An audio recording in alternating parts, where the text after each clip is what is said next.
Tonight on It's a Miracle. When the pilot of a small plane passes out at the controls, the father of a family of 5 is forced to take over. There's only one problem. He's never flown a plane before. It was a really scary feeling because you feel so alone, and at the same time, I was concerned if my husband would know what to do to fly the plane and particularly land the plane. Mayday! Mayday! Plus, the sudden death of an only son leaves a family grief-stricken and inconsolable. You know, we were a family so blessed, and suddenly now we had such a tragedy on our hands, and how are we going to deal with this? How are we going to cope? The answer would come years later in a very unexpected way.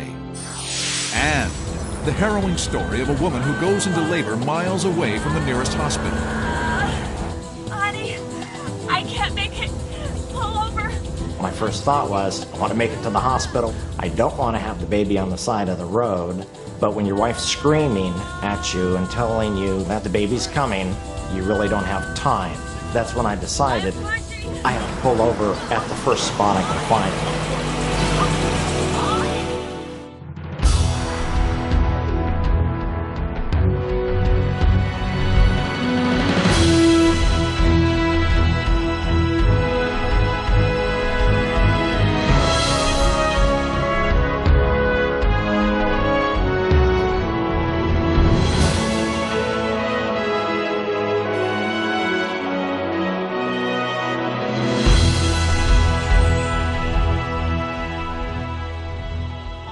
And now, from PAX TV Studio 611, your host, Richard Thomas. Good evening, and welcome to It's a Miracle, and another hour of inspirational true stories. If we've learned anything around here, it's that you can never predict when or where a miracle will happen. And the family in our first story would agree. They found theirs at 1,500 feet in the air.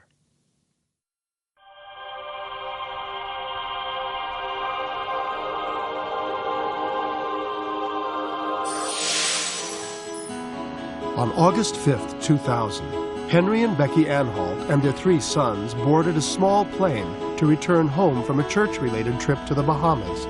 Their pilot was Christopher Pierce, who also owned the Piper Cherokee he was flying. We met Christopher through our pastor, and he agreed to take us basically with his own time, and he didn't charge us anything except fuel cost.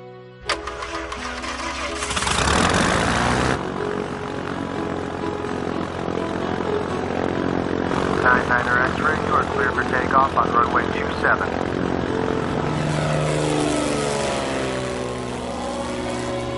We had basically an uneventful, nice and calm journey.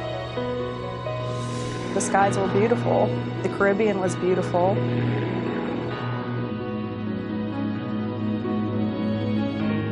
The plane was heading north over the Florida coast when the pilot quietly slumped forward in his seat, unconscious.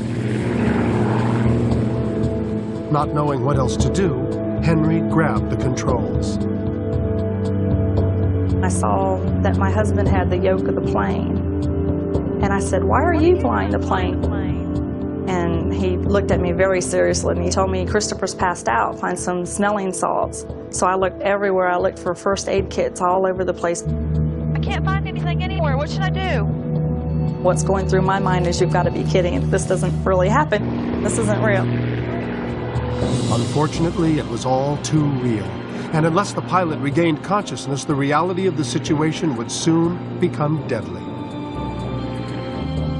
I was holding him up because he was actually slumping over on Henry, and I began dabbing his face with water and calling out his name. Wake up. Come on, wake up. I kept saying, "What do we do? I don't know what to do." And I finally told Henry, I said, "You really need to call out on a mayday." Mayday! Mayday! And we called out for about 10 or 15 minutes, just mayday, mayday, mayday. But the air controllers at Tampa International Airport weren't convinced of what they heard. Did you copy a mayday? No, I sure didn't, sir. Mayday, say again. By now, the plane was flying too low to establish radio contact. Yeah, it must have been a false alarm. With no response, the tension inside the plane mounted. It was a really scary feeling because you feel so alone, and you're wondering, what am I going to do with somebody's life that's in your hands? And also at the same time, I was concerned if my husband would know what to do to fly the plane and particularly land the plane. We're totally untrained to, what you do in an airplane. Mayday. And I just prayed at that time, Lord, please let someone hear us. Is there an aircraft transmitting a Mayday on 11965? This is Hawker 9 Lima Echo. Her prayers were answered when another plane picked up the SOS and relayed it to ground control. Affirmative, Tampa. There's a single-engine aircraft. The passenger's talking. The pilot is passed out. Okay, get a position from him if you can, please. If the passenger's familiar with the transponder, have him dial in 0151. Okay, on the single-engine aircraft, there's on your radio stack, there'll be an instrument there's a radio with about 4 digits on it. That's the one. He is not able to change the transponder, 9 Lima Echo. As Henry tried to adjust the radio, he suddenly noticed that the plane's #1 fuel tank was nearly empty, and he had no idea how to switch to the reserve tank. Tampa, this is 9 Lima Echo. He says he believes he's getting low on fuel and wants instructions on changing tanks. Okay, what type of airplane is he in? Said he's in a Piper. Through the other pilot, Tampa began feeding Henry instructions on how to change fuel tanks. 99 X-ray. Look for there's a switch on the panel that says fuel pump. Go ahead and turn that on. Then you'll find a selector level that'll say left, right, or both. Turn the pump on and then change tanks. But when Henry switched the lever, the engine stalled. Go back to where it was. Have you got power? Yeah. Okay, just keep it there. We were really getting very panicky because there really wasn't that much fuel reserve left. Thoughts go through your mind about you don't want to go down the middle of a highway where there's a lot of pedestrians or a lot of people, driving up and down in their cars. Because if you run out of gas, you're basically going down regardless if you're trying to hold it up or not. Coming up, Henry Anhalt attempts an emergency landing. When I looked over at my son Jeremiah and Jacob, they were looking at me wide-eyed, and I saw a tear running down my oldest son Jeremiah's face. The dramatic conclusion when It's a Miracle returns.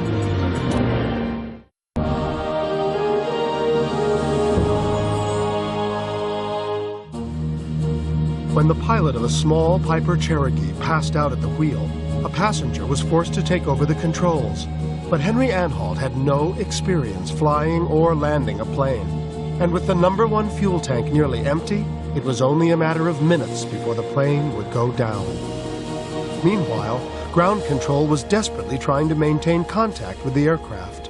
Okay, Tampa says if you're sure you know how to change the frequency, they want you to change to 119.90. And then they quickly changed their mind. Yeah, hold off on that for just a minute, sir. Okay, 99 X-ray, hold off. Don't change frequency yet. Stand by. But it was too late. Henry had already switched to another frequency and was now lost to both Tampa and the other pilot. 99 X-ray, this is 9 Lima Echo. 99 X-ray, this is 9 Lima Echo. It's answering Tampa, 9 Lima Echo. It was a terrifying situation.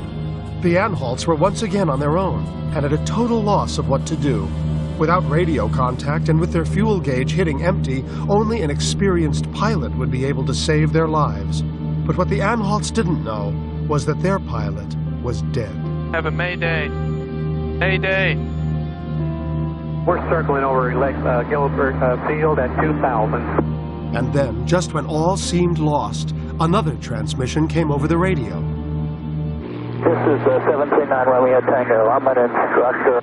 Flight instructor Dan McCullough had overheard the emergency radio exchanges concerning the Piper. We immediately called Tampa and offered our assistance. At that point, Tampa wasn't turning down anybody that was offering to help. 9 Romeo Tango, if you'd like to head towards Winter Haven, apparently the pilot said he's near Winter Haven. He's at 700 feet, 9 Romeo Tango. Dan quickly changed course and made the short hop to Winter Haven. It wasn't a moment too soon. The Piper was virtually running on fumes. He couldn't see the plane, but he dialed into their frequency and began preparing Henry to change tanks. Okay, 99 X-ray. You found the fuel selector valve on the left-hand side of the firewall down there by the pilot's leg. It should have an R for right tank, an L for left tank, and an off position. Tell me what position it's currently in. It's on the right. Okay, don't turn anything yet. You see the position for left tank? Yes. Okay, Piper, go ahead and switch from the R to the L. Keep your hand on the fuel selector the whole time you switch it. If at any point the engine begins to run rough, switch it immediately back to the R. Do you understand? I was a little nervous while he was trying to make the switch. If you inadvertently turned the fuel selector to the off position, the engine would stop running. By this time, Henry managed to switch the tanks successfully. Moments later, Dan McCullough had them in his sight. I was probably about 1,000 feet higher than they were and saw them underneath me. You and your passengers look out your right-hand side. I'm descending down. I'll be next to you in about 30 seconds.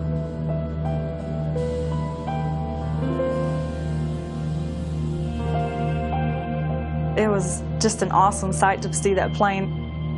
We were very relieved to have someone there with us. But their relief was followed by the realization that they still had to land the aircraft. Okay, just take it nice, slow, and easy. Now, we got to come up with a plan between the two of us. How much time have you got in an airplane? I hate to say this, but none. That's all right. Just consider this your first lesson. I was extremely concerned because it's a difficult situation to be in, never having flown before, to actually have to land the airplane. I indicated to him that what we were going to do was spend a little bit of time flying, and I was going to give him some instruction over the radio so that he could become familiar with how the controls operated in that aircraft. I need you to follow me right now. What we're going to do is we're going to practice a little bit before I have you try to land, okay? What I wanted to do was basically like in kindergarten, playing follow the leader, have him follow me around. It's a lot easier to see something else doing it and follow it than to try to do it on your own. Can you find your airspeed indicator?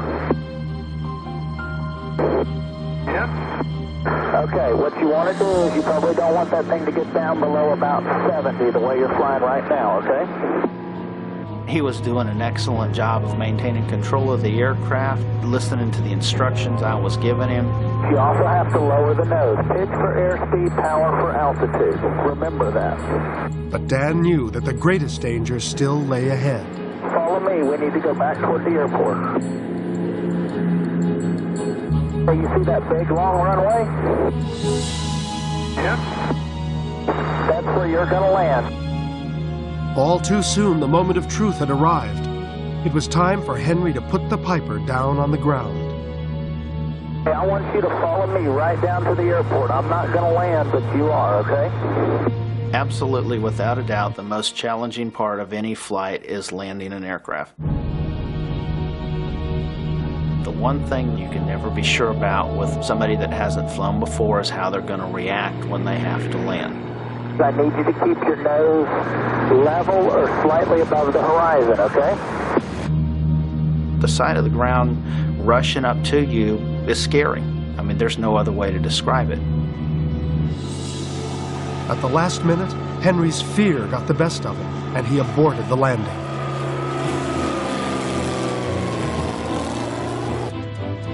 But Dan calmly led him around for another try. Okay, stay right where you are, and I'm going to lead you right back around to the airport. I want you to stay just that far underneath me on the way in, okay? Oh, we can get there? You can do it. That's Chris Pierce's airplane? Yep.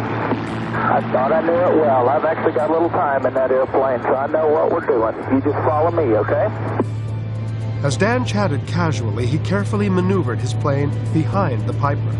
I'm going to come up a little bit behind you so I can watch you on the way down, and that way I can tell you to pitch the nose up or down on the way in. Does that sound like a plan? Yep. You to make a left turn and look for the airport.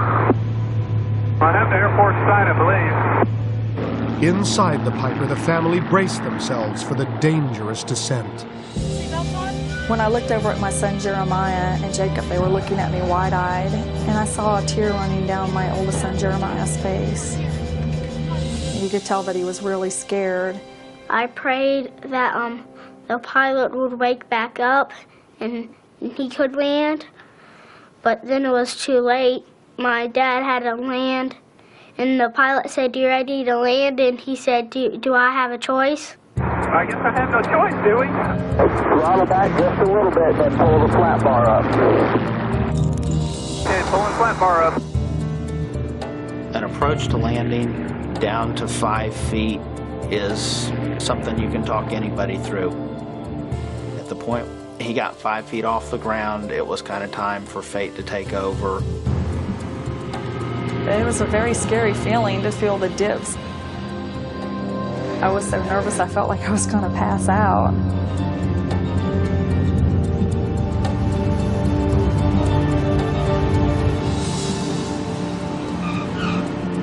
The aircraft bounced when it hit the ground. My heart skipped a beat a little bit. When it set back down the second time, I knew he had it made. The Cherokee is down on the runway at Winter Haven. Still right side up, there's no smoke, everybody ought to be okay. Miraculously, Henry Anhalt had landed the Piper without the slightest damage to its passengers or the plane. Any landing you can walk away from is a good landing. And any landing you can go back to and fly the airplane is a great landing. Emergency ground personnel moved in to remove the pilot from the plane, only to discover the terrible tragedy that had occurred in the skies. Moments later, the Anhalts, dazed and shaken, slowly emerged from the aircraft onto solid ground. As I got out of the plane, the realization of what had happened really hit me, and I just began to shake uncontrollably, and I pretty well lost the strength of my legs and kind of fell to the ground. I went around to the other side of the plane with my wife and kids, and we sat in the grass there for a few minutes and said a prayer, thanking God that He got us on the ground. But their joy was tempered by the fact that Christopher Pierce had died of a massive heart attack. The whole experience is really a double-edged sword, because on the one hand, we're so grateful that we're alive and that God has spared our lives. And on the other hand, we're very deeply saddened at the loss of Christopher Pierce, because he was a really great man. After Dan McCullough had landed his plane, he joined the Anhalts to congratulate Henry.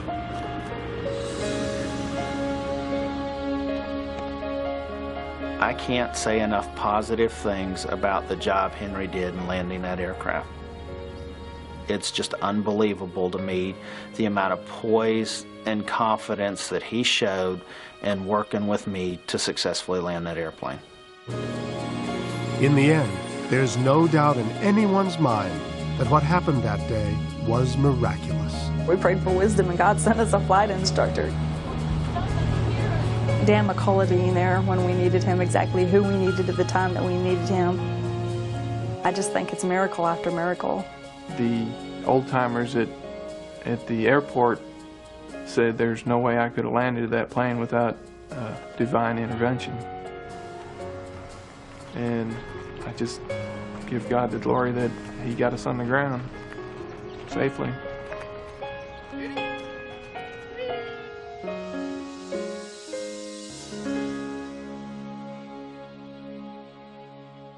We wanted to take a moment to remember the man who lost his life in this story, pilot Christopher Warren Pierce.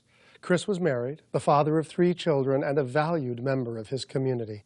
He gave generously of his time and resources, regularly flying relief supplies and medical assistance to people in need. He will be sorely missed by everyone who knew him. Still to come, a grief-stricken woman receives a message from beyond the grave. I was speechless. I mean, my knees came up and we both looked at each other. She also was in awe.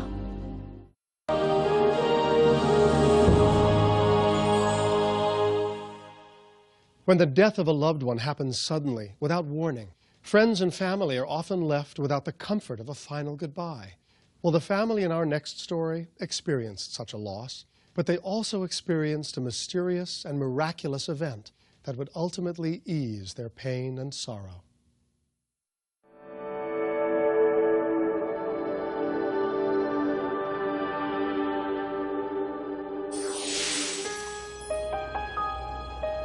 Alina Fenton came from a long line of women who only had daughters. So when she gave birth to a son, she felt like she had been blessed with a special gift. He was a cutie. He was like a Dennis the Menace. But Alina wasn't alone. Everyone in this tight-knit Cuban family felt proud of their first little boy. Alina's sister, Maria Elena Fernandez, was no exception. Jimmy was the first boy in our family, and he was the prince. He was beautiful. He had this white mane of hair and these gorgeous blue eyes, and he was so much fun. And his great-grandmother, Abba, just laughed and enjoyed all of his mischievousness. Every chance she had, she would just come over, or I'd take Jimmy over to her house. Bravo! She showed him how to climb a chain link fence so he wouldn't get stuck. She helped him out with a bike. She just loved him being with him and he with her. She was just there for him all the time. They had a very special relationship and they were best buddies. Between them, there was this special bond. He just adored this little great-grandmother.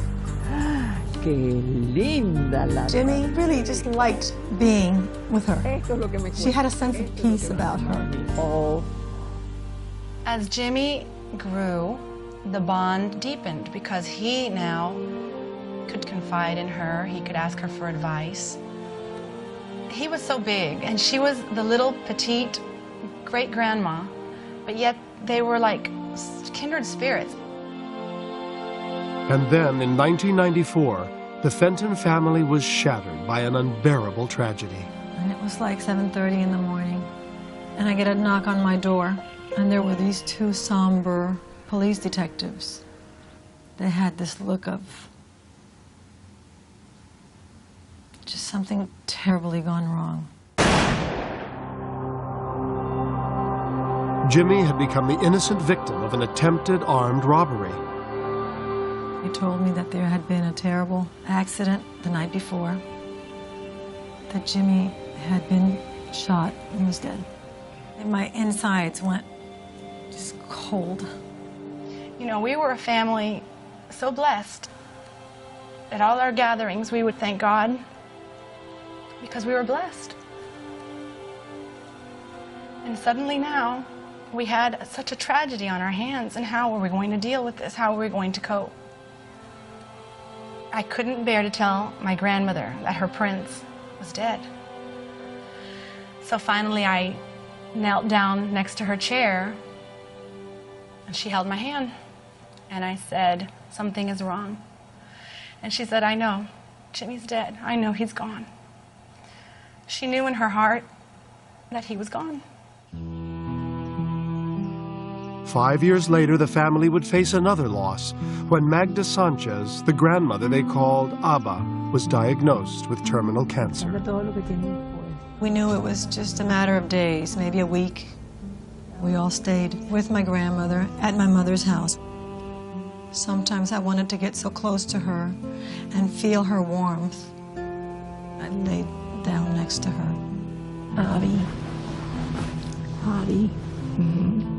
Abby, cuando tú llegues al cielo. I would tell her, "Abba, when you get to heaven, Jimmy's going to be there waiting for you." And I said, "He's going to come and just hug you, and you give him a great big hug for me." She'd squeeze my hand. And I saw a tear running down her cheek. And that was the only tear she shed that week. To bring some happiness to Abba in her final days, Alina put together a book of memories her grandmother had collected during her lifetime. She had tons of pictures, And I started putting them in this photo album. And I came across this little teeny tiny Valentine's Day card. And on it was written Abba and signed Jimmy. So I thought, gee, look at this. This must have been written 20 years ago. And she has kept this little card. 1 week later, their beloved grandmother passed away.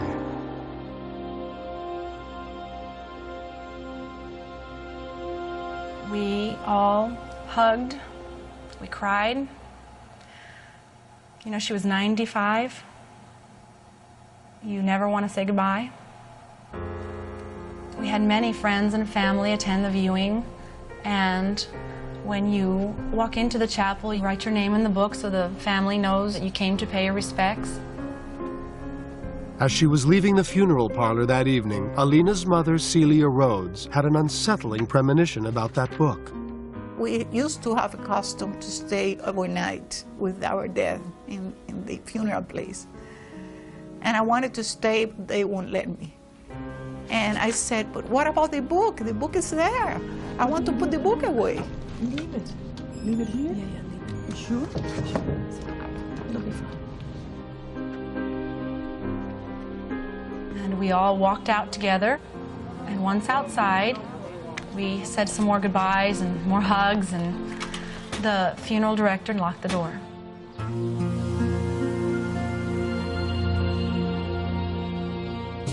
The next morning, Alina arrived with her best friend, Lily, and her niece, Aliette. As they entered the chapel, an unseen force guided Alina in another direction. I don't know for what reason. Something compelled me to walk up to the book. And I see this writing, Jimmy Fenton, with a little cross next to it.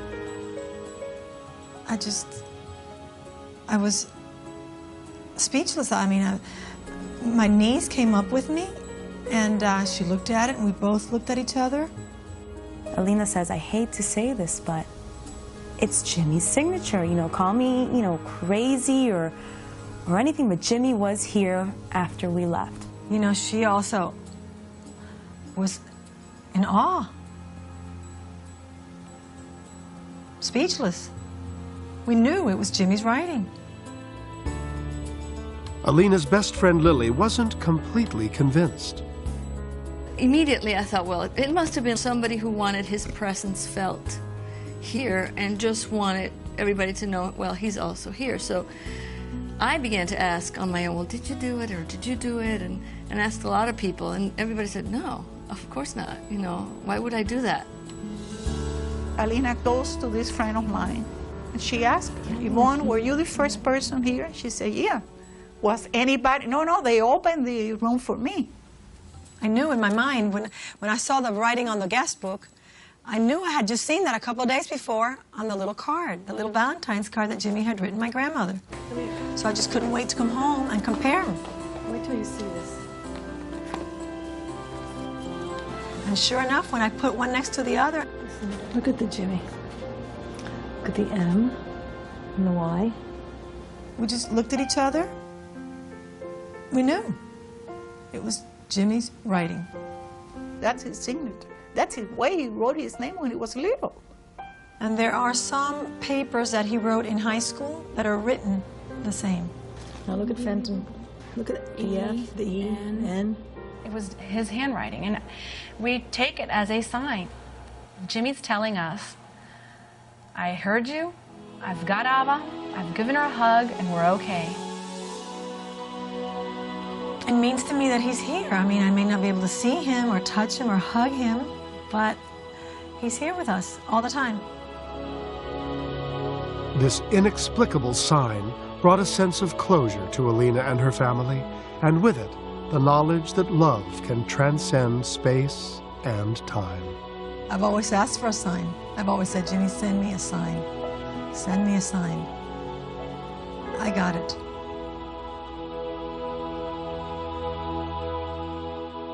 If you enjoyed this story, you can find it and many more in the book Small Miracles for Women by Jutta Halberstam and Judith Leventhal. Look for it at your local bookstore. We'll be right back. Coming up, How old is your wife? She's 38. Do you have any clean towels? the unforgettable 911 recording of a husband and wife attempting to deliver their child on the side of a road. She's actively in labor?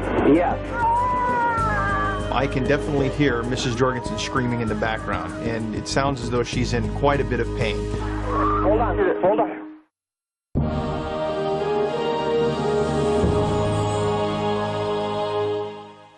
If you live in a big city, you're probably used to seeing cars pulled over on the side of the freeway, and usually you just drive on by, right? Well, if you were on the 405 in Orange County, California on August 7th, 2000, and saw a white Ford truck parked on the shoulder, guess what? You drove right past a miracle.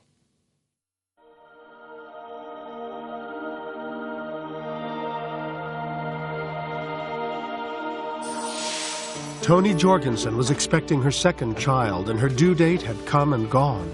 Toni was due over the weekend. Nothing happened. Everything seemed fine. Everything seemed normal. And so she kept busy, her 5-year-old son Nicholas and her stepdaughter Lindsay by her side. Her husband Michael was at work. Well, about 10 o'clock, I received a call. It's time. She said she had started labor. Didn't appear to be that critical, so I asked her, do I need to rush home? She basically said, no, that's fine. She'll keep me posted. Michael arrived home a few hours later, and together they prepared to go to the hospital. We're off to the hospital. What's your color in there? Toni had been in labor for nearly 15 hours during Nicholas' birth, and if this child was the same, they would have plenty of time to make the 17-mile drive. Love you. Bye, kids. Bye. See you in a minute. We weren't on the freeway more than 30 seconds when she told me she was having hard labor and wanted to push. Don't push, don't push. My first response was, don't push. Are we going to try to make it to the hospital? Yeah, let's make it to the hospital. Okay. But moments later, the pain became unbearable. Oh, honey, I can't make it. Pull over. My first thought was, I want to make it to the hospital. I don't want to have the baby on the side of the road. As they raced down the freeway, Michael dialed 911. Hello? Yeah, my wife's having a baby. Pull over. I'm pushing. After the second time she told me she had to push or was pushing, that's when I decided it's best to find a spot to pull over. Okay, I'm gonna pull over. I was looking for a safe spot, but when your wife's screaming at you and telling you that the baby's coming, you really don't have time. That's when I decided I have to pull over at the first spot I can find. As he pulled onto the shoulder, Michael's call was patched through to Orange County Fire Authority dispatcher Christopher Funk. Okay, so this is the fire department. You're on the southbound 605 transition road to the southbound 405? Yes, the call box is 605-34T. He basically knew that he was not going to make it to the hospital, so he pulled over next to a call box. In case his cell phone didn't work, he could use the call box. Okay, sir, we do have paramedics on the way. Is your wife right there with you? Yes. How old is your wife? She's 38. She's actively in labor? Yes. She's feeling the urge to push. She's pushing. It looks like she's bleeding. I can definitely hear Mrs. Jorgensen screaming in the background, and it sounds as though she's in quite a bit of pain. Okay. How far along is she? Her due date was yesterday. Okay, don't push. She says she's pushing. Once we got the information that she was in active labor, we started right into the EMD protocols. The EMD card is designed to assist the dispatcher through basically treatment of the patient before the paramedics and or other responding units get on scene. We do have paramedics on the way. Okay. Do you have any clean towels or anything that you Yeah. Okay, hold on. Where, is she in the back seat? No, she's in the front seat. Okay. I knew we were out there alone. You have little fleeting thoughts. Is the baby breech? Is the cord going to be wrapped around his neck? Yeah. Okay. It was pretty scary thinking that something could go wrong. Next, the situation intensifies as Michael Jorgensen struggles to deliver his own child.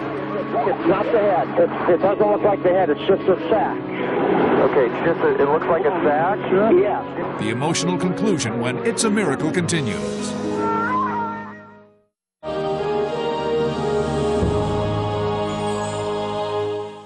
En route to the hospital to give birth to her second child, Toni Jorgensen suddenly went into intense labor. And when it became apparent that the baby would not wait, her husband was forced to pull over on the side of the road. Luckily, his cell phone had connected him to a dispatch officer who would try to talk him through the delivery until additional help arrived. Okay, Sheriff just pulled up. The sheriff just pulled up? That's fine. Yeah. Go ahead and stay on the phone with me, okay? Okay. My first thought was, Highway Patrol can take over now. I can basically step back. But it seemed I was more experienced at delivering than she was. The CHP officer walked away for a moment, and then suddenly I realized the baby was coming now. Okay. Okay, it's coming out. I see the head. You see the head now? Yeah. Okay, is there an arm or a foot coming? Hold on a minute. Hang on. Okay. Sir, is there an arm or a foot coming out, or is it the head? It's just the head. It looks like just the head. Okay. This is not the place to be doing this, not on the side of the freeway. Cars are whizzing by at 65, 70 miles an hour. In the back of my mind through this whole call, I go back to the birth of my son, all the complications and things that can happen, and that do happen in a lot of scenarios. And so I don't want anything to go wrong, because I can imagine what kind of tragedy would happen if there was a complication that we couldn't get through. Hold on, hold on. Okay, okay. Okay, it looks like it's not even a head, it looks like a sack. Okay. Okay, just hold on, honey. What I want you to do is place one head with the baby's head there and apply it. It's not the head. It doesn't look like the head. It's just a sack. Okay, it's just it looks like a sack? Yes. Has her water broken yet? No. Okay, that's probably the water bag. Okay. Okay. So what you do is just apply a little bit of gentle pressure to that, okay, so that the baby doesn't pop out too fast. Okay. Oh my God! Okay, here it comes. Here it comes. The bag is coming out. I see the head, but it's still in the bag. Basically, the head came out with the sack still over the head, which kind of scared me. Okay, breathe, honey, breathe. He's coming. One push, the head popped out. Okay, the bag is still all over it. Okay, that's okay. Can you slide the bag? Okay, I got him. I was able to peel the sack off of his head, and with the next push, he came out. My concern there was he came out and he was bright purple, which scared me at first. Okay, listen, once the head's all, is he all the way out? Yes, he's all the way out. Okay, is the cord wrapped around his neck at all? No. Okay, with your finger, I want you to wipe the blood, the mucus from his mouth. Okay. Do it 3 times. There he is. Okay, there he is. As soon as I put my finger in his mouth, he started to cry. And when he started to get color, he looked good. Okay, is he breathing? Yes, he appears to be breathing. I knew we were pretty much home free at that point. In my 9 years of dispatching, I've been close to delivering a lot of babies, but this is the first time that I've ever actually heard somebody say, he's here, and hear that baby cry in the background. Okay. That a boy. Yeah, he's fine. He's fine. How's your wife doing? He's fine. She's fine? Okay. Congratulations, Mr. Jorgensen. Okay.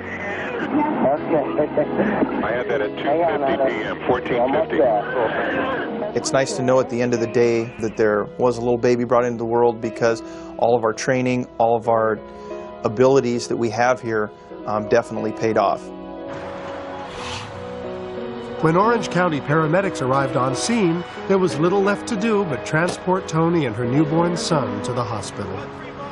The paramedics rolled me into the ambulance, and Michael held up my son so I could see him for the first time. I realized then that that was just a miracle. That little bundle of joy wrapped up in that little blue chuck that the paramedics pulled out. That was our miracle right there, and it had all taken place right there and then on the side of the freeway, and it was truly unbelievable. Today, at 6 pounds 11 ounces, Zachary Jorgensen is a bouncing baby boy and the greatest joy of his entire family's lives. Recently, dispatcher Chris Funk had the opportunity to meet the miracle baby he helped bring into the world. Chris just pulled my husband through. everything he needed to know, everything he needed to do. This must be little Zach. This is little Zach. It was definitely heaven sent.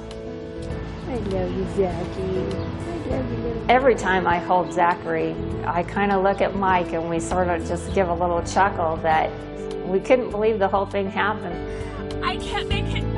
Pull over. It turned out to actually be one of the most spectacular days of my life. Hold on, hold on. Definitely there's events in your life that you will not forget, and this puts it at the top of my list. Here it comes, here it comes. To go through this, the birth of your son together, alone, that was pretty incredible. That's my boy. That's my boy. I think this makes us closer as a family.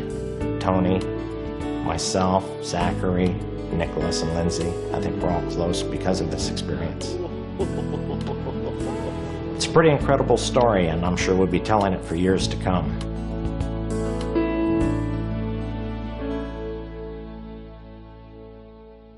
It's been several weeks since Zachary's extraordinary birth, and we wanted to check up on him. He joins us now, along with the entire Jorgensen clan. Hello, everyone. Hi, Richard. Hi, Richard. It's good to see you all under more relaxed circumstances. How's little Zach doing? He's great. We're all happy to have him as a part of our family. It completes our family. Lindsay, how do you feel about having another boy in the family? He's great. He's very quiet. He's a good boy. I can see that. Hey, Nicholas. Yeah, How do you like having a new baby brother? I like it. Well, that's good. But I understand he has an unusual middle name. You want to tell me what that is? Ford. Ford. How did he get a name like Ford? Well, he was born in the Ford truck, so we just thought it appropriate that he be Ford, built tough. He's lucky you weren't driving a Carmen Ghia. All joking aside, Dad, how do you feel about this experience? It's like a dream. It happened so quick on the freeway, I really didn't have time to think about it. Listening to the tape, listening to everything that happened, it is a miracle the way it happened. A lot of things could have gone wrong, but everything turned out great. It sure did. And Tony's holding the living proof. Thanks for joining us tonight. Thanks, you, Richard. Bye. Thank Bye-bye. you, George. We'll be right back.